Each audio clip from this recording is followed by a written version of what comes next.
అప్పుడు ఆ పృచ్ఛకుడు అడుగుతున్నాడు, జ్ఞాన యజ్ఞం అంటున్నారే అంటే ఏమిటి?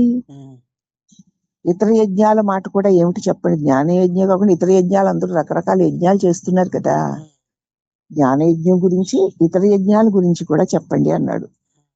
ఇప్పుడు మహర్షి అన్నారు, జ్ఞాన యజ్ఞాలకై 7 శాస్త్రాలు ఉన్నాయి.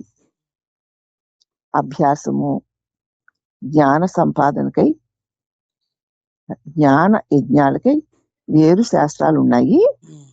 అభ్యాసము, జ్ఞాన సంపాదనకై అభ్యాసం కావాలి అన్నారు భగవాన్.